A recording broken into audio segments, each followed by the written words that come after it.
Welcome to The Explainer. I'm absolutely thrilled to have you here today because we're embarking on a genuinely fascinating journey. We're diving into the profound evolution of human rights, and we're drawing this directly from a really comprehensive lecture by advocate Rabia Khan. We're going to map out exactly how human rights morphed from these early, abstract philosophical concepts into legally enforceable international standards. And then we'll see how those massive global ideals actually translate into domestic, on-the-ground realities. Okay, let's dive into this. Here is our roadmap for today. We'll start with the origins of human rights, then look at the World War II catalyst, followed by drafting the global compromise. After that, we'll hit international treaties and enforcement, Pakistan's constitutional framework, and finally wrap up with the struggle for implementation. Section 1. Origins of Human Rights, from Philosophy to Borders. Before rights were actual laws, they were just ideas. Back in the 18th and 19th centuries, philosophers like Locke and Rousseau framed rights as this sort of social contract between the individual and the state. Meanwhile, pioneers like Mary Wollstonecraft were pushing boundaries hard, challenging the incredibly widespread exclusion of women. And this brilliantly illustrates how we slowly start seeing this philosophy creep across borders. By 1807, the Slave Trade Act marked moral reform literally crossing national boundaries. Then, jump to the 1899 Hague Conventions. They actually started limiting sovereign freedom in warfare. By 1919, you've got the International Labor Organization making workers' rights an international issue, while the League of Nations was attempting some early, though, let's be honest, pretty weak minority protections. But keep in mind, it's absolutely vital to remember that these early frameworks had massive built-in exclusions. They often entirely left out women, colonized peoples, and anyone without property. Section 2. The World War II catalyst, breaking the shield of sovereignty. So it really took a global catastrophe to change things. The absolute horrors of fascism and the Holocaust completely shattered the old assumption of absolute state sovereignty, which was basically this idea that how a state treats its own citizens is purely a domestic issue and nobody else's business. Post-war, the Nuremberg and Tokyo trials destroyed that historical shield. They set up individual international responsibility, and they explicitly and famously rejected the "I was just following orders" defense. Just like that, an active state was no longer a free pass for committing atrocities. The individual was suddenly a subject of international law. 1949.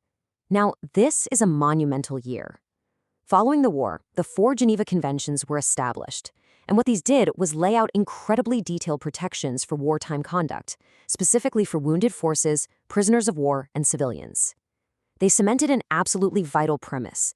Human dignity has to survive, even in the absolute worst of times, like state violence, armed conflict, and emergencies.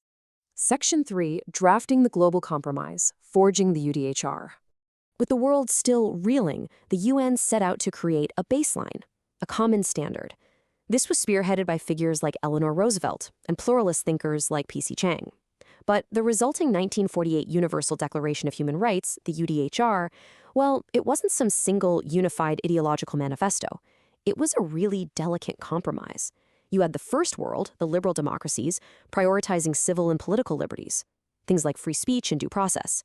Then, the second world, the socialist bloc, they heavily emphasized economic and social rights, like work and welfare. And meanwhile, the third world, many of whom were actually still living under colonial rule, demanded self-determination and anti-colonialism. So the final UDHR, it had to be this intricate, careful balance of all these wildly diverse global perspectives. Now, what's really interesting about this slide is looking at the intense controversies that popped up during the drafting. Take private property. That caused a massive clash between capitalist and communist nations, which eventually resulted in some very moderate, watered-down language. Or look at rights regarding marriage and the freedom to change religion. Those faced deep objections from countries like Saudi Arabia. In South Africa, they literally abstained from adopting the UDHR entirely because its principles were completely incompatible with their system of apartheid. So yeah, it was a totally fraught, highly debated process.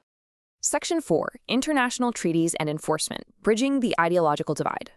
Because those ideological differences we just talked about were so deep, it actually took decades to turn the UDHR's ideals into binding treaties.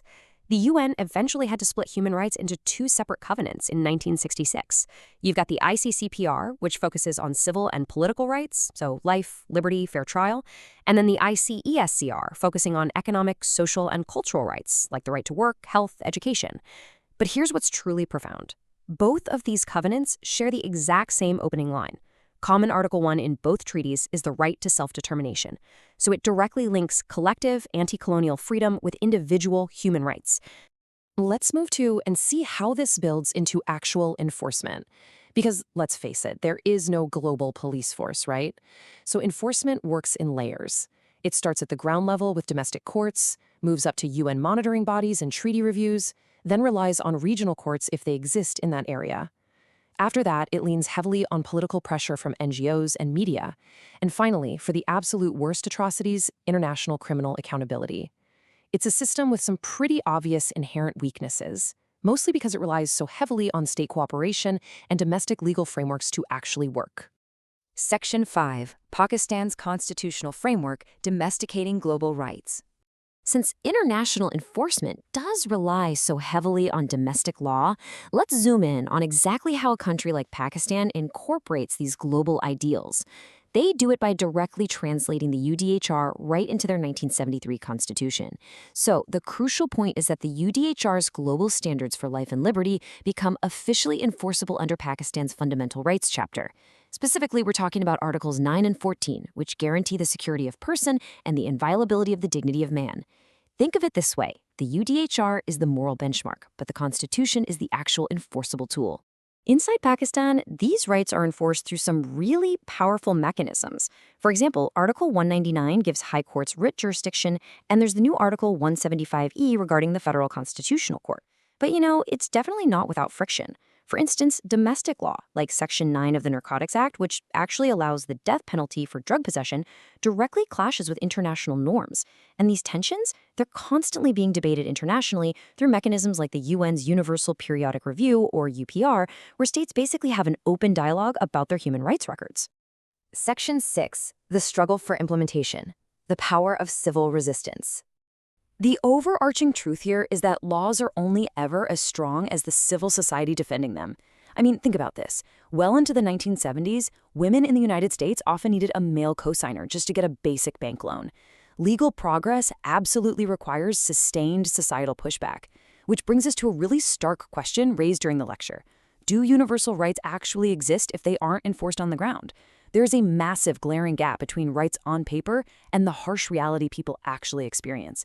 And this is especially evident when you look at the power imbalances between developed and developing nations, or, tragically, the breakdown of the law of war in modern asymmetrical conflicts, where principles of proportionality are constantly being tested and accountability is, well, often severely lacking. But, and this is important, change is possible. And this incredibly powerful case study from Pakistan really proves it. In 1979, the Hudud Ordinance severely curtailed women's rights and due process. But look at what happened next. Throughout the 1980s, you saw this intense resistance led by the Women Action Forum. They used protests, poetry, relentless activism. They pushed back hard. And decades of that sustained civil resistance ultimately led to the 2006 Protection of Women Act, which successfully overturned those restrictive laws.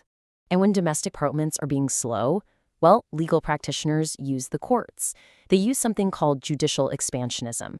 This is where lawyers use really expansive interpretations of existing constitutional language to progressively advance human rights. For instance, in Pakistan, the Shalazar case successfully stretched the constitutional right to life to include the right to a clean environment.